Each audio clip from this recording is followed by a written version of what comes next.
Bismillahirrahmanirrahim. Assalamualaikum warahmatullahi wabarakatuh. Alhamdulillahi rabbil alamin.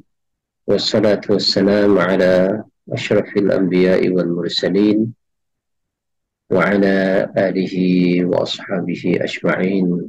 Amma ba'd. Sidang penonton, hadirin dan hadirat yang dirahmati Allah sekalian. Alhamdulillah, kita bersyukur kepada Allah Subhanahu wa taala kerana kita telah pun dapat melaksanakan ibadah puasa di bulan Ramadan ini dan telah memasuki ke 10 yang kedua dan kita menuju ke 10 yang terakhir di bulan Ramadan yang sangat mulia ini. Bulan Al-Quran, bulan yang penuh dengan limpahan rahmat, maghfirah, dan juga ijkum minan nar, iaitu pelepasan kita daripada api neraka Allah Subhanahu wa ta'ala. Hadirin dan hadirat yang dirahmati Allah sekalian. Pada hari ini saya ingin membawa perbincangan kita semua mengenai sumbangan Ramadan secara keseluruhannya kepada dunia sejagat. Kerana kita faham bahawa setiap daripada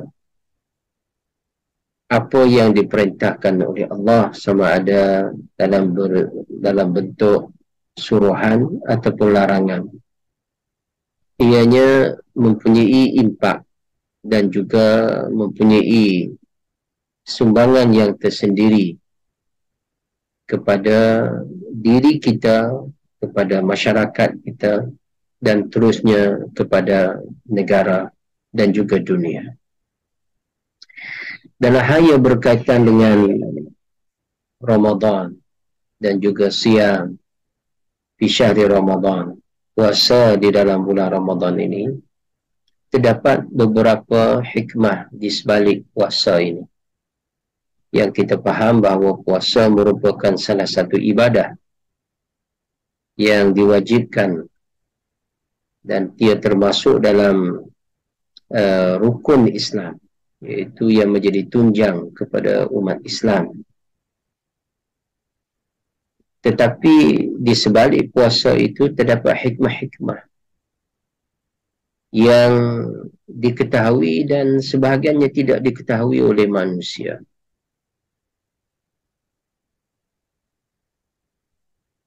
Antara perkara yang diketahui dan disebut oleh baginda Rasul sallallahu alaihi wasallam, sebuah hadis yang diriwayatkan oleh At-Tabarani dalam kitab Al-Awsat.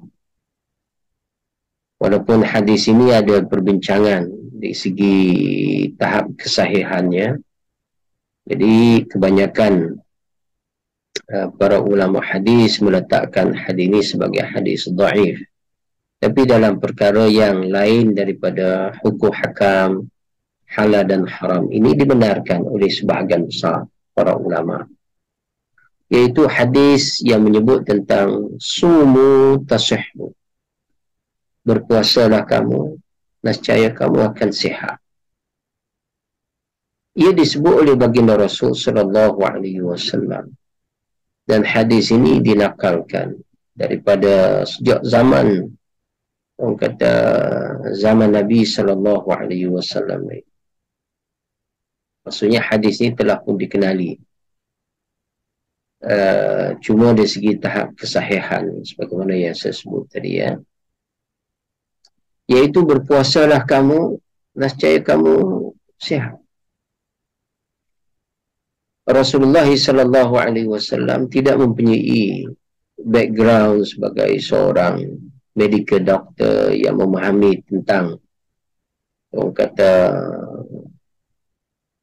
apa itu kesihatan sebagaimana yang dipahami oleh orang-orang moden pada hari ini, ya, medical doctor dan sebagainya.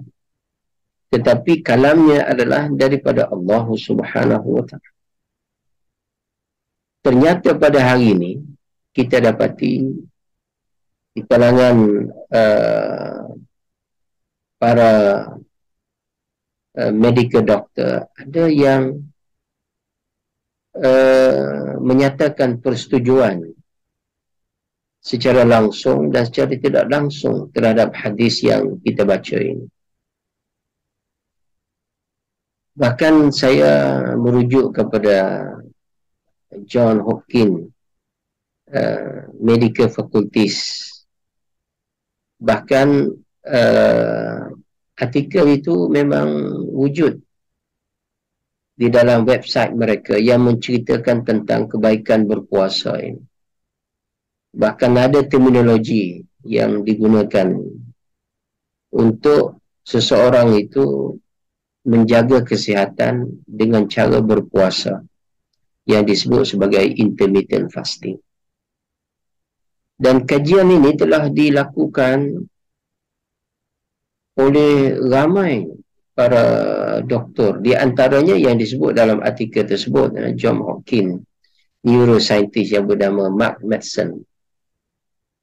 Dia menyebut bahawa dalam kajiannya selama 20 tahun, secara saintifiknya, mendapati bahawa di sana terdapat kebaikan yang banyak bagi mereka yang melakukan puasa. Khususnya bagi mereka yang ada penyakit-penyakit kronik termasuk diabetes. Diabetes ini dia ada type 1, type 2. Jadi diabetes type 2 ini adalah sangat bagus. Mungkin type 1 tidak sesuai kerana katakan badannya telah kehilangan insulinnya, pankreas tidak mampu untuk mengeluarkan insulin. Tapi yang type 2 sebagaimana yang dihadapi oleh ramai orang, maka dia mempunyai faedah yang sangat besar. Heart disease, penyakit hati, penyakit jantung dan sebagainya. Ternyata berpuasa ini adalah salah satu daripada cara bagaimana untuk kontrol diet kita. Dikatakan bahawa diet ini, kontrol diet ini, ada dua strategi yang mana medical doctor, dietitian menyebut. Yang pertama ialah bagaimana kamu makan. Jadi dietnya ialah apa yang boleh, apa yang tidak boleh. Yang kedua, bila kamu boleh makan. Dan ini yang disebut sebagai intermittent fasting. Bila bererti kamu harus menjarakkan dalam masa makan kamu pada tempoh yang tertentu, supaya makanan yang masuk dalam badan itu dapat dibakar. Dan sekiranya makanan itu habis dalam tempoh berjam, maka badan kita akan menggunakan lemak-lemak yang ada dalam badan untuk dihasilkan tenaga. Dan ternyata ianya memberi kesan yang bagus kepada beberapa jenis penyakit, penyakit yang kronik, bahkan penyakit yang melibatkan usus dan sebagainya. Sebagaimana yang tercatat dalam artikel tersebut. Ini salah satu daripada sumbangan Ramadan kepada dunia sejagat. Ternyata mungkin sebelum ini kajian mungkin tidak para ilmuwan tidak trigger untuk melakukan kajian terhadap kebaikan berpuasa. Ternyata selepas wujudnya ibadah wajib puasa ini, maka di kalangan ilmuwan mencari apakah benar puasa ini membawa kebaikan, ataupun mungkin juga mereka mengkaji untuk mengatakan bahawa puasa ini membawa keburukan kepada kesihatan. Ternyata hipotesis itu lebih dekat kepada sebagaimana apa yang disebut oleh baginda Rasul sallallahu alaihi wasallam dalam sebuah hadis, iaitu sumu tasihhu. Berpuasalah kamu, ternyata kamu itu sehat. Kamu boleh menjadi sehat. Walaupun kita faham ada beberapa kondisi tertentu yang boleh ataupun yang tidak boleh. Seperti yang saya sebut tadi, ialah diabetik type 1. Yang ini mungkin tidak boleh kerana mereka tidak ada insulin. Ataupun wanita yang mengandung ataupun dalam keadaan menyusukan anak. Bahkan dalam kitab fiqh pun ada perbahasan dalam perkara ini, ya, iaitu membenarkan wanita yang mengandung ataupun wanita yang menyusui itu boleh untuk mereka berbuka puasa dengan syarat-syarat tertentu. Itu satu. Yang kedua ialah melalui ayat yang berkaitan dengan Ramadan ini, ada satu sumbangan dari sudut ilmu dan juga konsep dalam kita berfikir. Ini suatu yang sangat unik. Kita pergi ke nombor 2. Di dalam Al-Quranul Karim, kalau kita membaca dalam surah Al-Baqarah itu pada ayat 185. Sebelum itu ayat wajib puasa 184 yang menyebut ya ayyuhallazina amanu kutiba alaikumusiyam. Dan seterusnya ayat 185, syahrul Ramadan allazi unzila fihi al-Quran. Di bulan Ramadan diturunnya Al-Quran menjadi hidayah kepada manusia dan keterangan daripada hidayah tersebut, wal furqan, dan juga pemisahan antara yang hak dan juga yang batil, diterangkan dengan begitu jelas dalam Al-Quran. Jadi orang Islam tidak mempunyai permasalahan untuk memahami mana perkara boleh dan mana perkara tidak boleh. Seterusnya Allah Subhanahu wa taala menyebut, "Wa man kana maridan aw ala safarin fa'iddatun min ayyamin ukhra." Bagi mereka yang sakit ataupun dalam keadaan musafir, maka boleh untuk dia tangguhkan puasa dan berpuasa pada hari yang lain. Baik. Ini salah satu daripada kondisi yang dibenarkan oleh Allah Subhanahu wa taala. Allah menyambung lagi, yuridullahu bikumul yusra wa la yuridu bikumul usra. Allah menghendaki kamu sekalian, Allah ingin mempermudahkan kepada kamu sekalian dalam mentaatinya, dan Allah tidak mahu menyukarkan kamu, iaitu Allah ingin memudahkan dan tidak mahu menyukarkan dalam kondisi-kondisi tertentu. Hadirin, tuan-tuan dan puan-puan yang dirahmati Allah sekalian, daripada sini lahirlah pemikiran yang dipahami oleh para ulama usulul fiqh, mengambil ayat ini dan mewujudkan premis legal maxim, iaitu qawaid fiqhiyah yang sangat penting dan sangat besar, dan ia telah membentuk cara fikir para fuqaha dan juga umat Islam seterusnya, di mana disebut sebagai al-masyaqqah, masyaqqah tajlibut taysir. Masyaqqah tajlibut taysir. Ini salah satu daripada kaedah fiqhiyah, ya, yang sangat penting, kaedah yang 5 itu. Apabila berlaku kesukaran, maka ia boleh membawa kepada kemudahan. Ini salah satu daripada bentuk dan cara berfikir yang berteraskan kepada kepahaman Al-Quranul Karim. Bila berlaku sesuatu yang darurah, kesukaran yang amat sangat, maka kita hendaklah permudahkan. Sebagaimana disebutkan dalam kaedah yang lain, iza daqal amr ittasa'. Apabila keadaan itu menjadi sukar, menjadi sempit, ittasa', maka kita hendak permudahkan. Ini yang kita sebut sebagai flexibility. Tidak ada rigidity. Mana fleksibel? Ada keanjalan dari sudut kita berfikir. Dan ini merupakan satu sumbangan penting kepada dunia. Satu sumbangan penting tanpa kita kata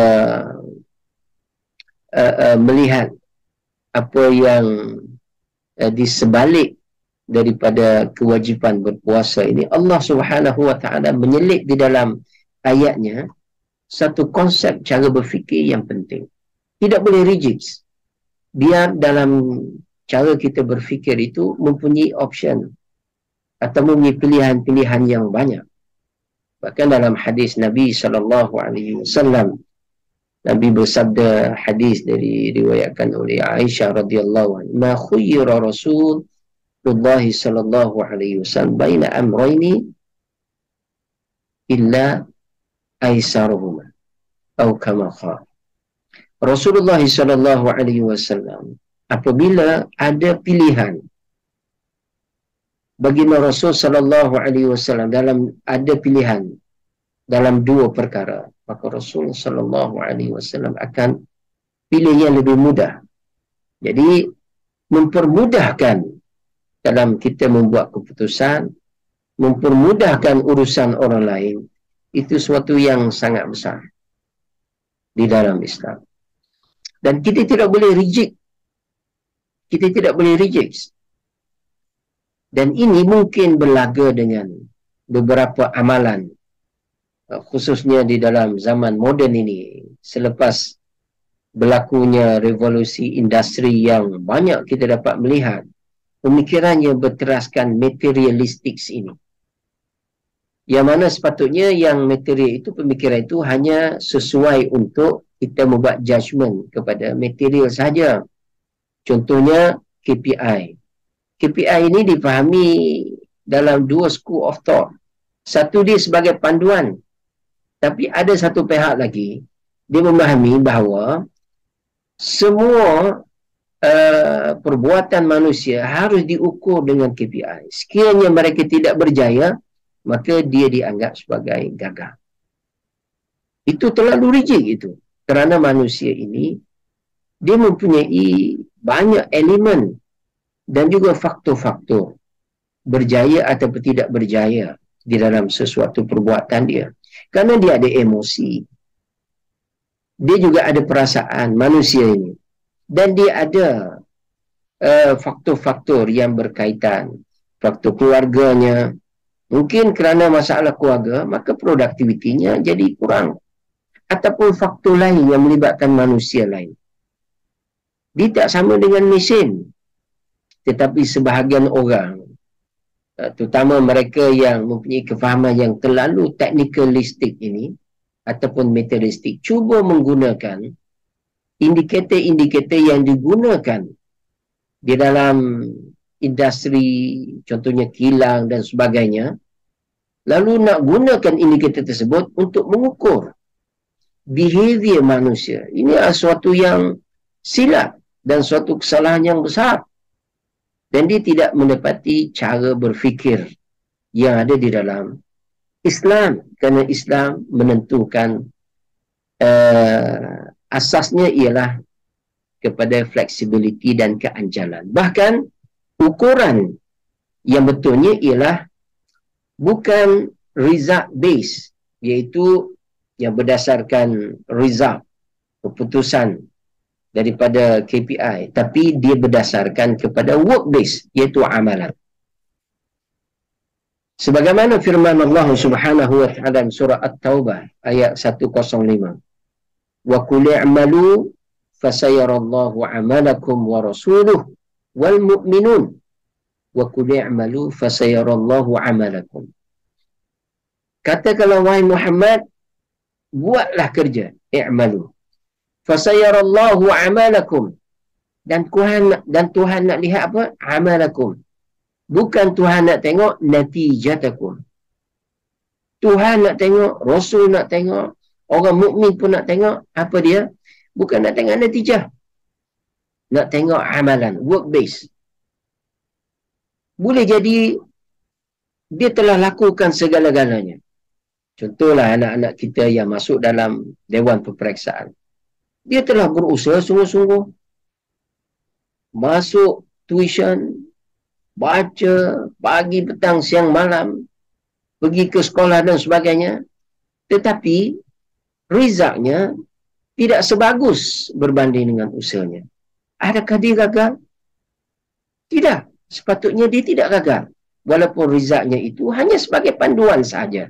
Itulah kemampuan yang ada pada dia. Ataupun boleh jadi faktor-faktor lain yang menjadikan kenapa keputusannya begitu. Sebab yang betulnya, attitude dia terhadap apa yang dia lakukan itu, iaitu usahanya. Mungkin dia gagal hari ini, tetapi dia akan berjaya pada kemudian hari. Ini konsep Islam, iaitu work based, bukan result based. Sekarang ni orang cakap pasal apa result based, berdasarkan apa outcome based ataupun result based. Ianya tidak menepati spirit yang ada di dalam agama Allah Subhanahu wa taala. Karena ukuran kita ialah pada perbuatan dan bukan pada result. Result pun penting, tapi result itu hanya sebagai panduan sahaja. Dan dia tidak boleh melangkauinya. Kerana kalau kita cuba untuk meletakkan result juga, maka ramailah orang akan kecewa kerana dia telah lakukan segala-galanya dan telah meraihkan segala faktor-faktor kejayaan itu, tapi dia gagal. Karena kegagalan ini boleh jadi takdir daripada Allah Subhanahu wa taala. Tetapi golongan imperialis ataupun golongan yang bersifat materialistik ini, mereka berfikir segala sesuatu itu bersifat dia mesti ada tangible-nya, boleh dilihat. Tetapi kita dalam Islam, selain pada kita lakukan dengan penuh itqan, niatnya yang betul, dan result-nya nanti kita akan tengok, wasaturaduna ila alimil ghaibi wasyahadah wa yunabbi'ukum bima kuntum ta'malun. Yang mana nanti pada hari akhirat nanti kita akan melihat result-nya, hasil daripada perbuatan kita dengan penuh itqan dan juga niat yang betul. Itu sumbangan Islam yang kita sebut sebagai sumbangan yang kedua daripada ayat yang berkaitan dengan Ramadan ini. Bahkan ada lagi legal maxim, qawaid fikih, contohnya al-ibrah fil uqud lil maqasid wal ma'ani la lil alfaz wal mabani. Kalau kita dalam transaksi itu, al-ibrahnya, ukurannya ialah pada apa?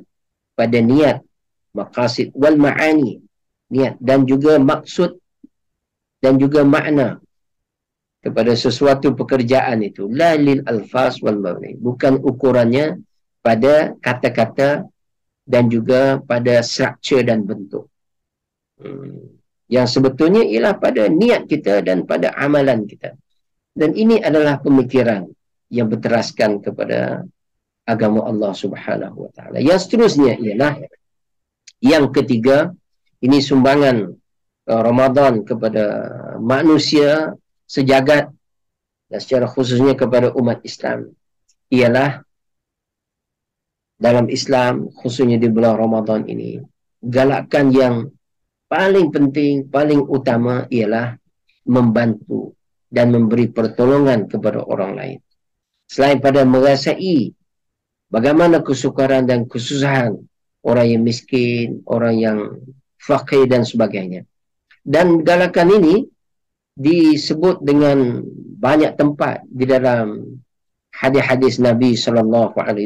Saya nak pilih satu daripada Zaid bin Khalid Al-Juhani, berkata, bersabda Rasul sallallahu alaihi wasallam, ini salah satu contohnya, man fattara sa'iman kana lahu mislu ajri ghaira annahu la yanqusu min ajri as-sa'imi syai'. Bagi orang yang berpuasa dan dia telah apa bagi orang Islam, sesiapa itu memberi makan kepada orang yang berpuasa, kana lahu mislu ajri, maka dia dapat puasa pahalanya sebagaimana orang berpuasa, dan dia tidak kurang pun pahala orang yang berpuasa, tuan. Jadi orang berpuasa dapat pahala, orang yang memberi makan kepada orang yang berpuasa, itu memberi makan semasa berbuka, fattara itu ya, dua pihak mendapat pahala.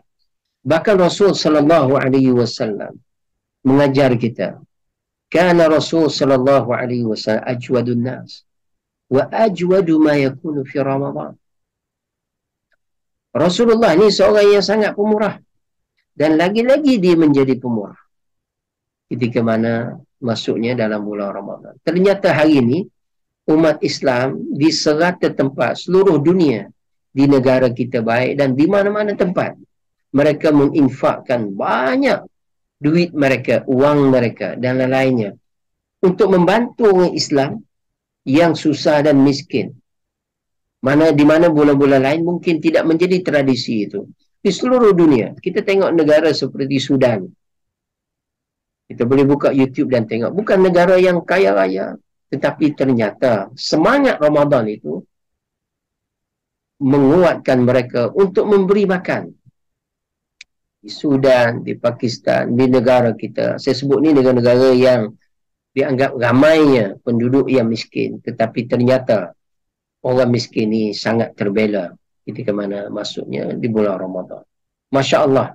Ini di antara sumbangan yang saya boleh sebut ada 3. Sumbangan Ramadan kepada manusia sejagat. Jadi manusia sejagat itu termasuk umat Islam.